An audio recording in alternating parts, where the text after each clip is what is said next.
जानेंगे दूसरी विश्व युद्ध के बारे में कि कब, क्यों और कैसे हुआ। बच्चों, 1939 में जर्मनी ने पोलैंड पर आक्रमण कर दिया। जी हाँ बच्चों, 1939 में जर्मनी ने पोलैंड पर आक्रमण कर दिया और इसी के साथ शुरू होता है दूसरी विश्व युद्ध। जी हाँ बच्चों, इसके साथ ही दूसरी विश्व युद्ध शुरू हो गया। यह युद्ध 1945 तक चला और करोड़ों लोगों पर इसका प्रभाव पड़ा। बच्चों, 1939 से लेकर 1945 तक दूसरी विश्व युद्ध चलता है और इसका प्रभाव करोड़ों लोगों पर पड़ता है। इतिहास कहता है, इतिहासकारों के अनुसार हिटलर के शासन से यह सीख मिलती है कि लोकतंत्र और मानवाधिकार महत्वपूर्ण है, नफरत और भेदभाव से समाज को नुकसान पहुंचाता है।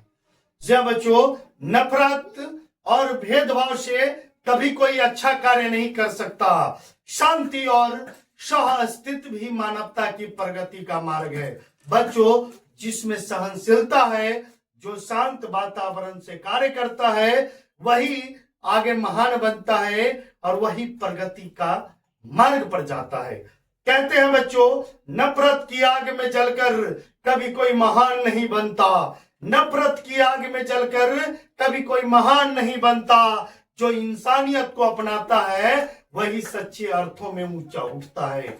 बच्चों, इसी के साथ हम आगे जानेंगे हिटलर का मृत्यु के बारे में। जी बच्चों, हिटलर का मृत्यु 30 अप्रैल 1945 को बर्लिन जर्मनी में हो जाते हैं।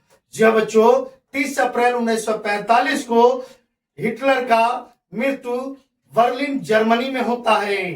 तो कहते हैं बच्चों, ज्ञान का उद्देश्य केवल जानकारी पाना नहीं, बल्कि सही और गलत की पहचान भी करना होता है। ज्ञान का उद्देश्य केवल जानकारी नहीं पाना, बल्कि सही और गलत की पहचान करना भी होता है। इतिहास को पढ़ो, समझो और उससे सीखो, तभी तुम भविष्य में बेहतर बन सकते हो, तभी तुम बेहतर बन सकते हो। बच्चों, ज्ञान का उद्देश्य जो है सिर्फ जानकारी लेना नहीं होता है, उससे सीखना होता है। बच्चों, ज्ञान पाकर जो है कितने लोग महान बने, कितने